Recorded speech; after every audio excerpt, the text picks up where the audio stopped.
we saw how French scientist de Broglie provided a major breakthrough. He provided a radical idea that matter has wave like nature.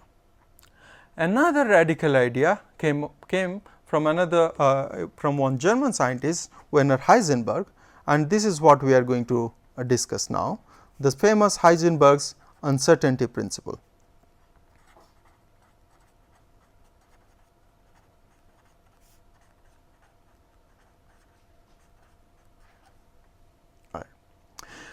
This uncertainty principle says that we cannot simultaneously, so it says that simultaneous determination, we cannot simultaneously determine something, and what is that? Simultaneous determination of exact position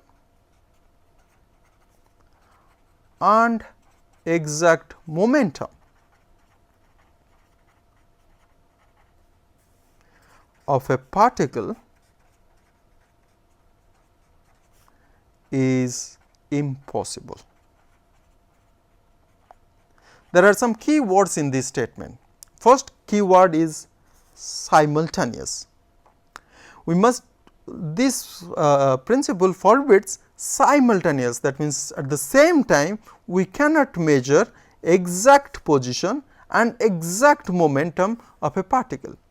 The simultaneous determination is impossible. This impossibility does not arise because of a limitation of instrumentation, rather this impossibility is forbidden by nature. This is the fundamental nature of the particles that we see.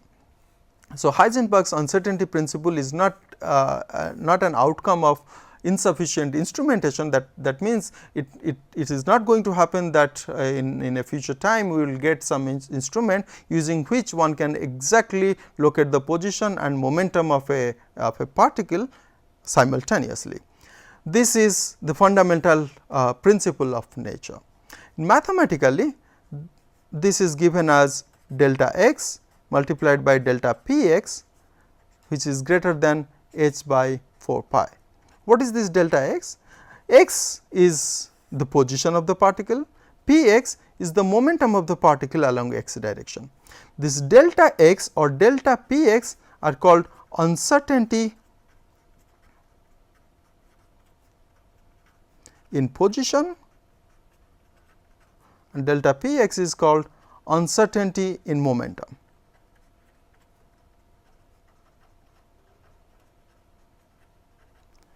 Exact determination of position would make delta x as 0, exact determination of momentum will make delta p x as 0. The uncertainty is given by this delta x.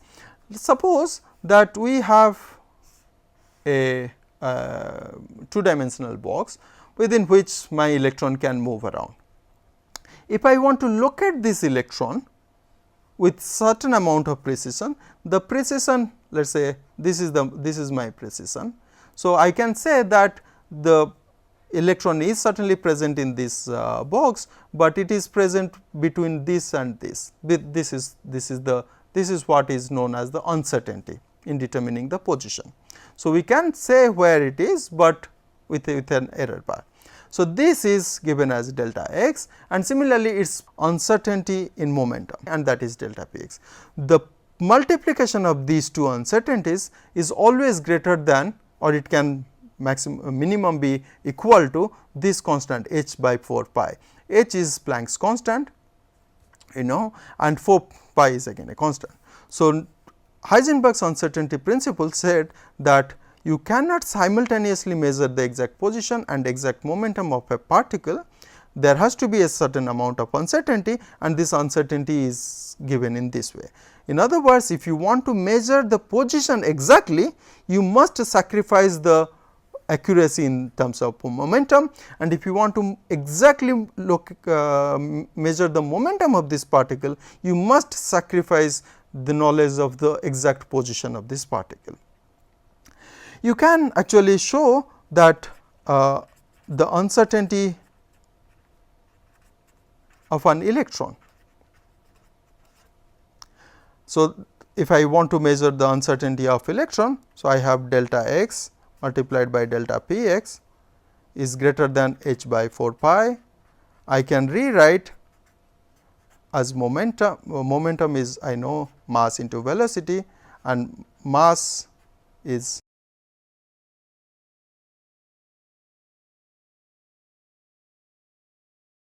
if I want to measure the uncertainty of an electron, I would get, I have h, the value of h I know, 6.626 into 10 to the power minus 34 joule second, divided by 4 pi mass, which is 9.1 into 10 to the power minus 31 kilogram, which is coming out to be, if you see, something about it is not exact, it is approximately 10 to the power minus 4 meters square per second.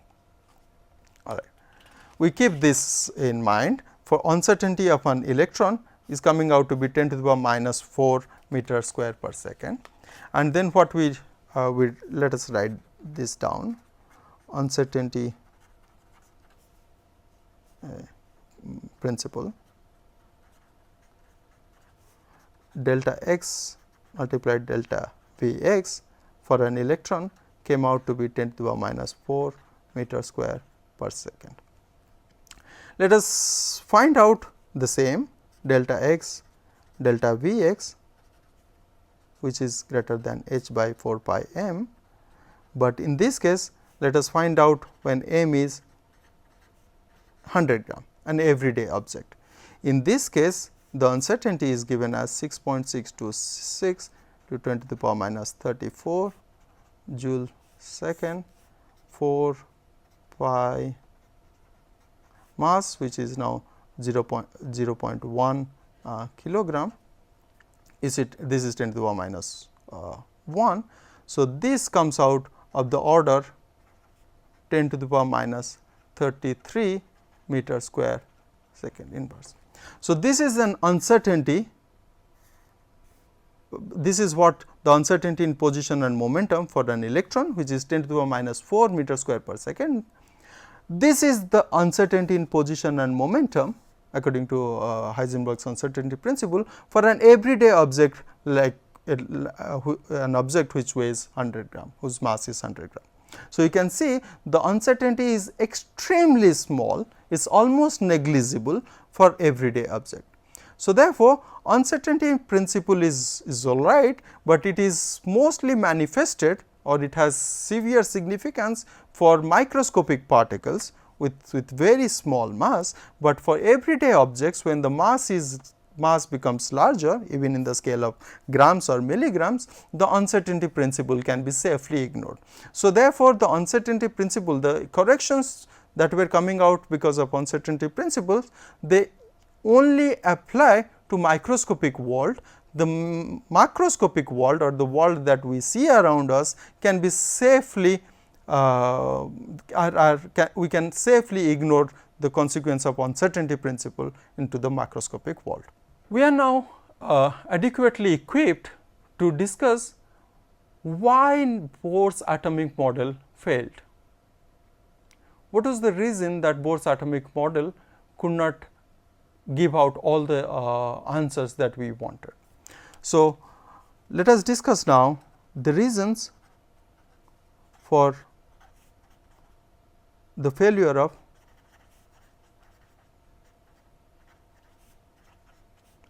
Bohr's model. If you remember the results that were coming out from Bohr's model, we had an analytical expression for Rn, the radius of the orbit. We also had an analytical expression for the speed of an electron in an orbit Vn.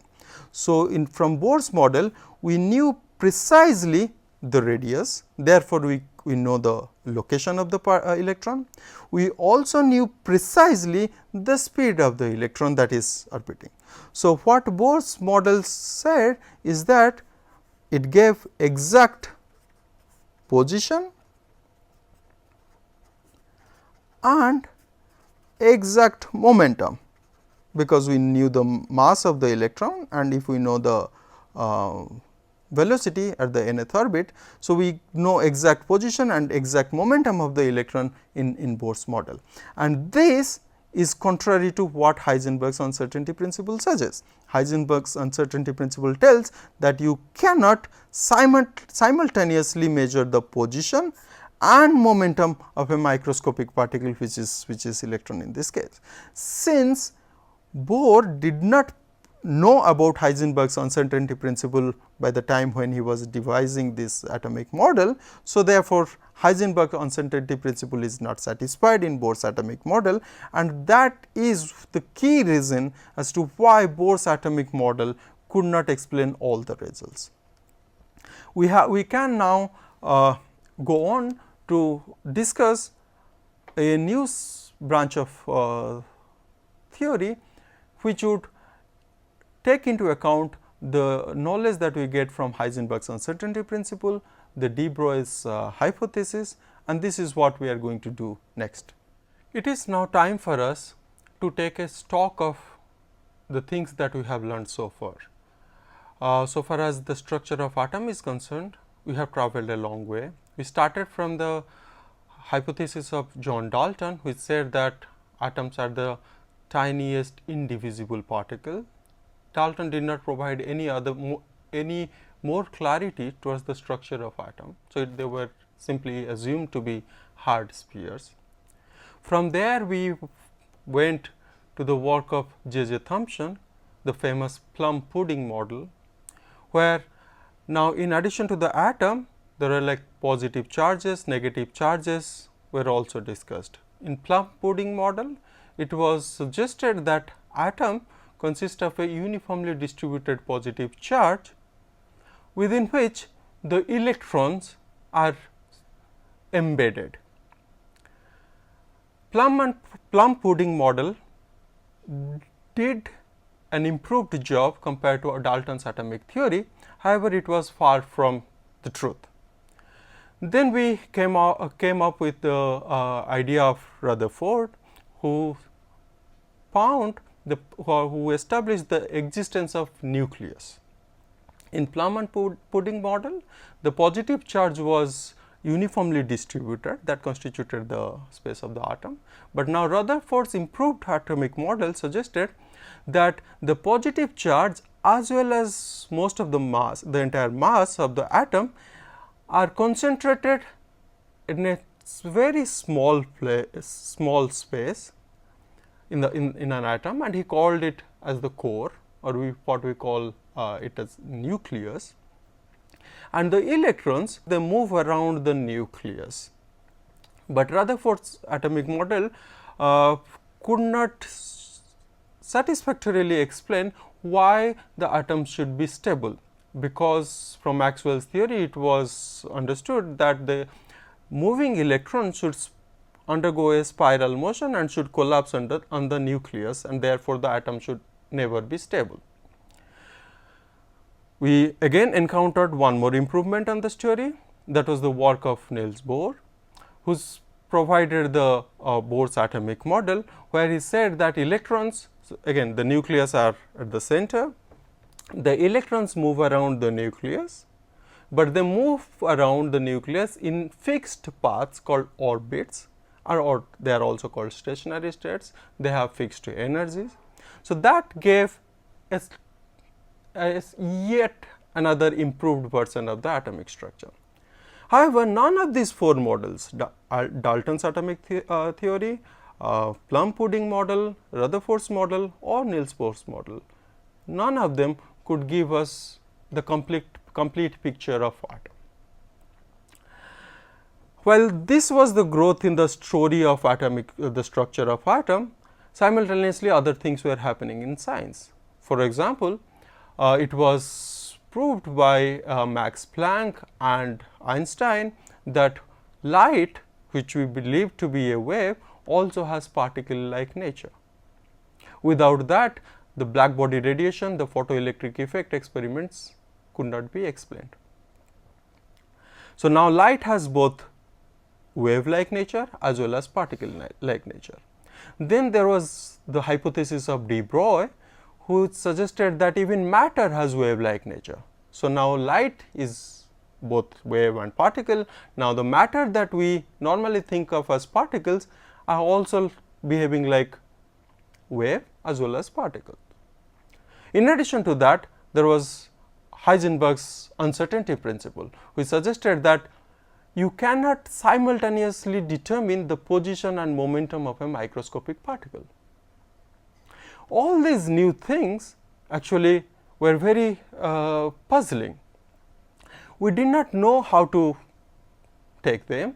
The scientists took a stock of the situation. They realized that the Newtonian mechanics served a great deal of purposes. Using Newtonian mechanics, Newton's equation of motion, we could not only discuss or talk about the trajectory of everyday objects, but we also could explain the planetary motion. But when it came to the microscopic world, the electrons, the protons, the subatomic particles, Newton's equation of motion or Newtonian theory failed, and it failed miserably. At that point, there was unanimous agreement that we needed a new theory, a new set of ground rules that will explain the very complicated and very exciting things that were happening at the microscopic world. And this is where the birth of quantum mechanics took place. To begin with, in the year 1926 and 1927, two great scientists, one Austrian, another German. The Austrian scientist Erwin Schrödinger and the German scientist Werner Heisenberg, roughly at the same time, 1926, 1927, around that time, they put forward two different versions of quantum mechanics, two different formulations of quantum mechanics. And later on, it was shown that actually both the versions were equally valid. They are essentially one and the same. That is where the formal birth of quantum mechanics took place, and since then quantum mechanics has moved quite a lot. In today's scenario, quantum mechanics plays a very important role in advanced physics, advanced chemistry. I will talk about quantum mechanics, the applications of quantum mechanics in chemistry. I myself, I am a quantum chemist by profession. We normally in the field of chemistry use the principle of quantum mechanics to solve the atomic and molecular structures, and we also derive chemical properties, chemical reactivity of different molecules. We can predict or we can calculate the feasibility of chemical reactions by using the principles of quantum mechanics. And this branch of chemistry which uses quantum mechanics, the principles of quantum mechanics to solve chemistry related problems are called quantum chemistry. Quantum mechanics, being a new theory, required a set of new rules or new postulates that to be formulated.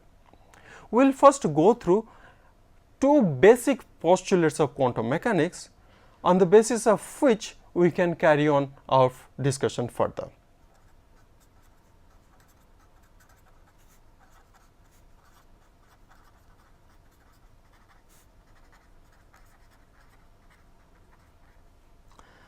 There are more than two postulates of quantum mechanics, but for our discussion the first two will be sufficient. The first postulate of quantum mechanics tells that there exists something which is called wave function. This wave function is denoted by the Greek letter psi, either in capital or in small, in the small case or in capital case. Quantum mechanics tells us that there exists this, for every quantum mechanical system, there exists this wave function which is denoted as psi, that contains all the information that we need to have. Everything that we need to know about a system is present in this wave function. This wave function can be a simple function, let us say it can be as simple as a function like x or x square or sin x or e to the power minus x. It can be real or it can be complex, it can be e to the power minus x, or it can be a plus I b, or it can be combination of one or many of these functions. It can be as simple as this wave function, or it can be extremely complex that I even cannot begin to start writing. If I have a system where there is one electron, the wave function will contain all the information about this single electron, its position, its momentum, and so on, so its energy, and so on and so forth. If I have, let us say, 100 or 1000 number of electrons, then also this wave function will contain all the information about the entire system, which now consists of 100 or 1000 electrons. So therefore, you can imagine if I have 10 to the power 3 number of electrons, then this wave function will contain the information about the position of each of these electrons. So this wave function can become very complex, or it can also be very simple. So we do not know, or we need not define the wave function at the moment. So what, for our discussion, it is sufficient to appreciate the fact that for every quantum mechanical system, by that I mean it could be an atom or it could be a molecule, it could be a cluster, it does not matter. For every quantum mechanical system, there exists a wave function. What physical picture does this wave function give? Actually none. The wave function does not have any physical meaning. This wave function does not have, it has got no physical meaning, because it does not have to be. It does not have to carry a physical meaning. This is a complex mathematical construct, a mathematical function that contains all the information. It does not have any physical meaning. However, Max Born, the German physicist, suggested that although the wave function itself does not have a physical meaning, what has a physical meaning is this psi mod square. This has got a physical meaning.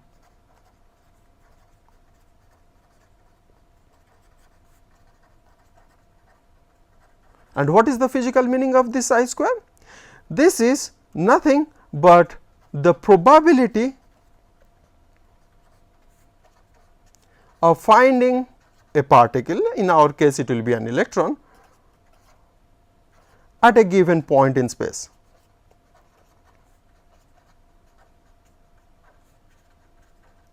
So, the wave function itself does not have any meaning. However, the mod square of this wave function psi square has got a physical meaning, and it means that what is the probability of finding an electron at any given point in this in space. So, if an electron which is going around the atom, if I know the wave function, I know psi square, and therefore I know at any point around the nucleus what is the chances that I can find this electron that I am interested in. Now, since it signifies a probability, therefore it cannot be negative. It is always a positive quantity. So, let us see a few examples. This psi mod square actually has a special meaning. For example, if my wave function is x, then psi square is easy, it is x square. If my wave function is e to the power minus x, psi square is e to the power minus 2x. However, please note, when my wave function is a complex, this psi square has this meaning. Actually, psi square should be written like this, psi star, which is actually the complex conjugate of psi multiplied by psi. As long as your function is real, like x, x square sin x, so e to the power minus x, it does not matter, we do not have to write in this format. But if your function is complex like this a plus I b, then I must find out the complex conjugate of a plus I b, so which is a minus I b and a plus I b, and this gives me a square plus b square. Remember, this definition is necessary because Max Born suggested that psi square has a physical meaning, and this physical meaning is that it is the probability of finding an electron at a given point in space. So, since it signifies a probability, therefore, it must be always a real number, it must be it must always be a carry a positive value. All right. We saw the first postulate of quantum mechanics, which says that there exists something called wave function, which contains all the information. That is nice, because wave function contains all the information, that is very good. But you would ask me this question, that how will I get this wave function? How would I get some information that I want to know about the system starting from this wave function? That is given by the second postulate. This is what we are going to discuss next. The second postulate says that it talks about how we can get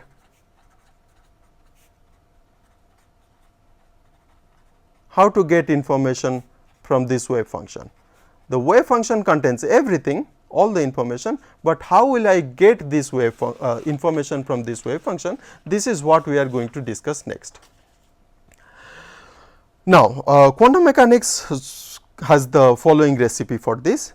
It says that for every observable that you want to see or you want to know, you can think of doing an experiment and getting a result out of it. For every observable, there exists an operator. So, it defines, with the second postulate, it defines that there exists an operator for every observable. What is an operator? An operator can be as simple as like this, and this is an addition operator. It can be a subtraction operator, it can be a square root operator, it can be a square operator, it can even be a differential operator, or it can be an integration, or it can be a logarithmic function. So, these are different operators. You know that if I apply this operator, let us say this operator is square root. If I apply this operator on a function, now it is 9, then I know it will give me a different value, it will give me a result, that is 3. If I use this operator on again the same 9, I will get a different value at 81. If I use, let us say, this operator on a function a x, I will get a. So, an operator is something, it is a rule that applies to a function. Now, what second postulate of quantum mechanics tells is that every observable corresponds to an operator. What observables can we have? Let us say we want to know about the position of the particle, position of the electron, all right. So, there must be an operator for that. So, we normally signify an operator as a hat, with a hat on top of it. So, position operator, I call it x operator. I may want to know about the momentum of my electron, all right. So, I have got a momentum operator. I may want to know about the energy of the system, all right. The energy is associated with an operator which is called Hamiltonian. It is named after British scientist Hamilton. This is called Hamiltonian. This is H with a hat on top of it. So, you do not have to worry about the form of this operator or this operator. In later class you would actually get to know how to construct an operator, but for the moment, for the time being, it is sufficient if we appreciate that there exists an operator for every observable that we may want to know. If we want to know about energy, there is Hamiltonian operator. If you want to know about momentum, there is momentum operator, and so forth, so forth. All right. So, I have now defined, I got to know something about this wave function psi. I got to know that there exists an operator, but how would I get this information? So, far what I said is that for energy there is an operator Hamiltonian, but how would I get that? This is what will be done next. Let us say I want to know about the energy of my system. So, quantum mechanics tells that there exists this wave function psi, there exists this operator h. So, wave function contains all the information, operator asks the question, operator. Now, this time since I am trying to get energy, I am using Hamiltonian operator. Using this Hamiltonian operator, I will ask the question to this wave function, which is the citadel of all the information. And when I ask the question to this wave function using my Hamiltonian operator, the answer that I will get will be energy. So, this is the wave function which contains all the information. This is the operator that I am interested in to get an idea about that particular observable. In this case, I am interested in getting energy. So, I apply this operator on this function, I get the result. So, this is the place for my result, and in this case this is the energy, this is my wave function, and this is the Hamiltonian operator, Hamiltonian operator. And this equation that you see here, H psi equals E psi, is a very simple equation to write, but one of the most difficult equations to solve, and this equation is called as Schrodinger equation. You see that there are two dots on top of O. This is called O umlaut, and it is pronounced as if it is OE. So, SCHROE, Schrodinger.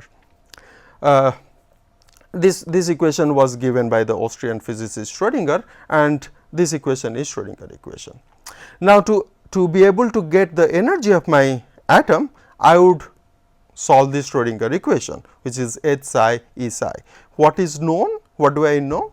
I actually know only the Hamiltonian here, because Hamiltonian is the energy operator. If I am asking a question, I know the ingredients of the question, but what I do not know is the answer. So, I do not know wave function. So, here unknowns are wave function psi and energy, and known, to solve this equation, known is the Hamiltonian, the operator. I know the operator, and what I want to know is what is the wave function and what is the corresponding energy. Let us see. So, there are several tricks to solve this equation. We will not talk about any tricks as to how to solve this equation. We saw that we have to solve Schrodinger equation, which is H psi equals E psi, to get idea or to get information about any quantum mechanical system. If we are interested in solving hydrogen atom, so we must construct the Hamiltonian operator corresponding to hydrogen atom, and then solve Schrodinger equation, and that the solution will give us wave function psi and the corresponding energies E. Now, we will discuss about what solutions we get when we solve the Schrodinger equation of hydrogen atom.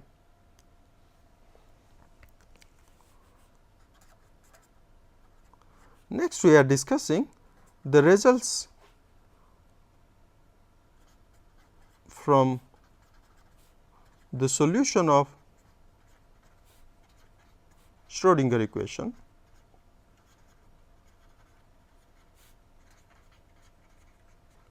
we are not going to discuss how to solve them, but we will use the results and discuss what we can learn about this. When you solve this, this is the Schrodinger equation H psi equals E psi. First outcome of it is that we get a series of wave functions. So, actually we do not get one value of psi, we get a series of like quite a lot. It depends on how we did the calculations, but it forms the so called complete set of wave functions. There are many wave functions available. So, we get a series of wave functions and we call them orbitals, or even equivalently atomic orbitals. These orbitals are different from orbits that we saw in Bohr's atomic model. Orbits were fixed path around which the electron was going around in Bohr's atomic model. Orbitals are the solution or the wave functions obtained from solving Schrodinger equations. And these are also called atomic orbitals, and these orbitals actually give us the address of electrons. As you know, according to Max Born's hypothesis, that square of the wave function psi square represent the probability density of finding the electron at any point. So, therefore, wave function therefore contains the information quote and unquote address of electron, how to find the electron or where to find the electron. In addition to this, we also get a series of energies. Each energy corresponds to one value of wave function. So, as I said, I have a series of wave function and each wave function corresponds to one value of energy. So, therefore, I have got a series of energies, and these energies are actually they form a discrete set. So, they have certain values like 0, 5, 10, 15 like this, or some other it can be a real number. I am just trying to say that it is not that 0, 1, 2, 3, 4, 5 everything is present. It could be 0, 5, 10, 15 or 0 or 10, 16, 29, it does not matter, but these are discrete values. This is not a continuous values. So, I get what I get. I cannot say that energy this is the result that I am getting, these are the energies, then I cannot say that I have energy 1, because I do not. I only have 0, 10, 16, 29. So, they form a discrete set. Right. Now, first we will discuss about the orbitals, and then we will come to talk about the energies. The first topic of our discussion is the atomic orbitals that we get from solving Schrodinger's equation. Let us talk about orbitals. These orbitals, which are also the wave functions, they tell us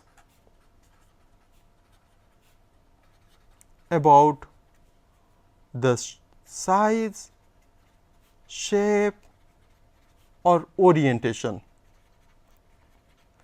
As I said, orbital is the address of electron. So, this is the orbitals actually tell us how is electron's house, what is its shape, what is its orientation. So, we will talk about the orbitals, and then we will see where in which kind of place the electron lives. All right. Since I said there are so many orbitals which are coming out from the solution of Schrodinger equation. So, we must be able to identify uniquely an orbital from its size, shape and orientation. So, the next target is unique identification of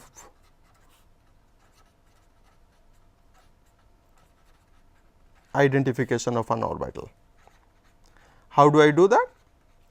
To be able to uniquely identify an orbital, I require 4 sets of information. These are called quantum numbers. First is called principal quantum number.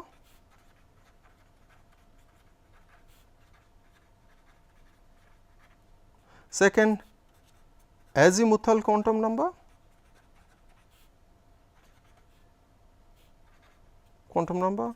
Third is magnetic quantum number, and fourth is spin quantum number. Principal quantum number is often signified with n, azimuthal quantum number is given as L, magnetic quantum number m, spin quantum number ms. These are the 4 quantum numbers that we require to uniquely identify an orbital. We will now discuss about each quantum number and what kind of information does it give about the orbital. This is what we will discuss next. First is our principal quantum number.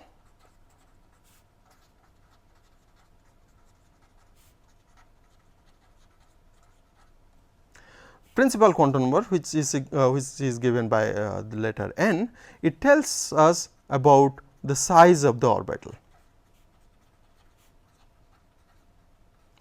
It is like how big the house of electron is. This is the size of the orbital, whether it is a big orbital or it is a small orbital, the house is big or small, this is what it gives us. and to a large extent it also decides, this principal quantum number also decides the energy of the orbital, but we will come to that in a moment's time. The values of these quantum numbers n are can be 1, 2, 3, 4, any integer value, it can go on. When a larger n we have, if the quantum number n is a large number, it simply indicates that the electron, this orbital of this electron is very large. That means, what does that mean? If this is the nucleus and we know that electron is going around the nucleus, if n is large, that means the distance between the electron and the nucleus is very large. That means, the orbit, the house of this electron, when it occupies the principal quantum number n, it is also large and it is found far away from the nucleus. So, n equals 1 means the electron is closer to nucleus, n equals 2 it is little farther, n equals 3 it is farther, n equals 4 and 5 and so 6, it goes on like that. So, n equals 1, 2, 3, 4, 5, these are different values. There are also have a different name, we also call them, signify them as shell. When n equals 1, we call that as K shell, when n is 2, we call it L shell, when n is 3, we call it M shell, N shell and so on and so forth. So, this is about the principal quantum number n, which talks about the size of the orbital, which also translates to the energy of the orbital, and it tells that if the principal quantum number n is large, that means the electron is found farther from the nucleus. The next quantum number is azimuthal quantum number.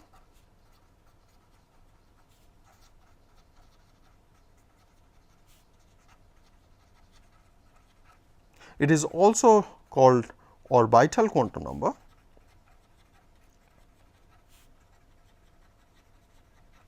and given the letter L.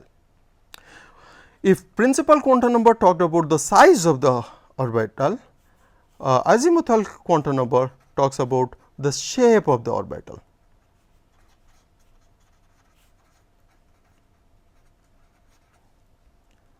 So, we saw how big was the size of the house of electron. Now, with orbital angular momentum, we will see that what is the shape of the house of the electron or the shape of the orbit.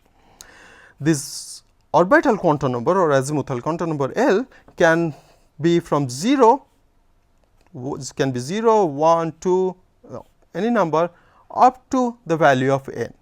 Actually, the value of principal quantum number n determines the value of L. If n is 1, that is the K shell, if the principal quantum number n is 1, then we have got only one possible value. So, the possible values of L are determined by n, but it actually please excuse me, it goes from 0 to n minus 1. So, I will take this example. If n is 1, then how many what are the possible values of L?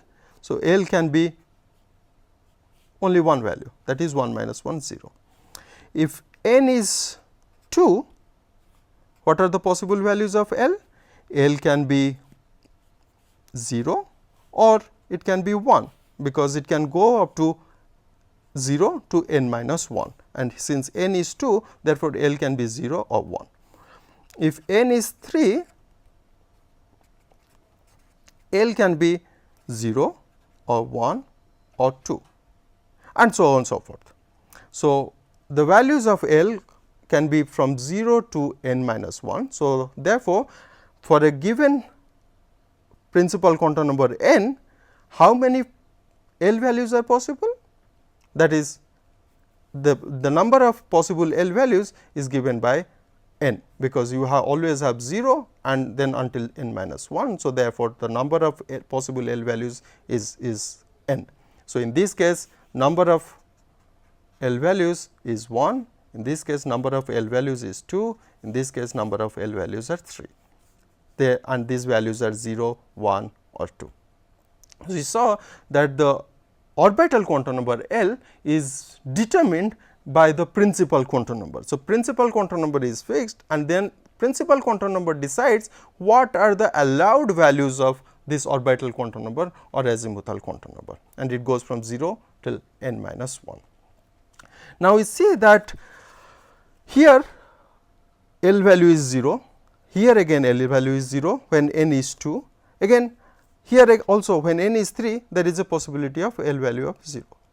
Simultaneously, we can see that when n is 2 we have one possibility of L equals 1, and here when n is 3 then also we have an orbital where L value is 1. Is there a similarity between the 0 value of L when n is 1 or n is 2 or n is 3? The answer is yes, because orbitals, as I said, they determine the shape of the the orbital quantum number determines the shape of the orbital. This is what we would discuss now. When L is 0, we saw that L can be 0 or can be 1 or can be 2 or any other number. When L is 0, the shape of the orbital is sphere, is just a sphere, right.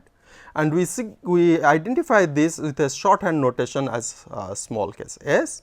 When L is 1, the shape of this orbital, when the azimuthal quantum number L is 1, the shape of this orbital appears to be like a dumbbell.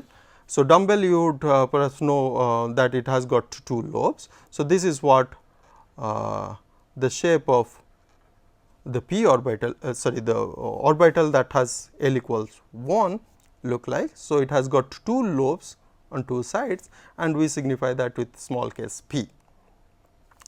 L equals 2, it has got 2 dumbbells. So, you can have one dumbbell like this and another dumbbell like this. So, these are the general shapes of the orbitals, and we call this when L is 2, we call these orbitals as d. So, when L is 0, the orbital is spherical in shape called S. When L is 1, the orbital is dumbbell in shape, we call P. When L is 2, it has got 2 dumbbells, and we call the shorthand notation for this is d. Now, let us go back to the previous exercise that we are doing, but that we saw that when n is 1, L is 0. So, how can we identify this orbital? We can say that okay, n is 1 and L is 0. So, we can identify this orbital as in the following way. So, we say that okay, this is the value of n, and then we use the shorthand notation of the orbital shape. When L is 0, we call it as S. So, we call this orbital as 1s. When n is 2, L and L is 0. So, we see that n is 2. So, we first write it 2, and then we write the shape of the orbital, we call it 2s. For n is 3 and L is 0, we write this orbital as 3s. Similarly, when n is 2 and L is 1, we give the value of n here 2, and then we check what do we call when L is 1, we call it p. So, we will call this orbital as 2p, that means its principal quantum number is 2, its azimuthal quantum number is 1, that is why we are calling it p.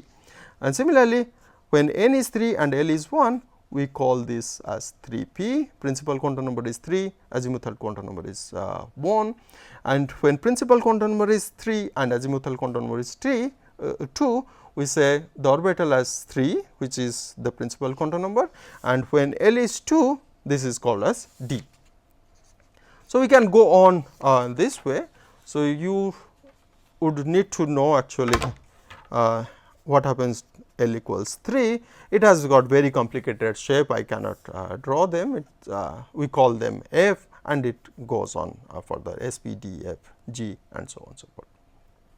So, this way we saw that the principal quantum number talked about the size of the orbital, azimuthal quantum number talked about the shape of the orbital, whether it is spherical, dumbbell, double dumbbell, or complex. So, if n was called as shell, these L values, they represented what we will call as subshell. So, n is shell, L is subshell, n can be 1, 2, 3, 4, 5, L goes from 0, 1, 2, 3, 4 until n minus 1. We saw the two principal quantum numbers, we discussed about them, the principal and azimuthal quantum number, and we will continue our discussion on the quantum numbers in our next class, when we will talk about the other quantum numbers and what other features they will bring into the structure of atom. Thank you.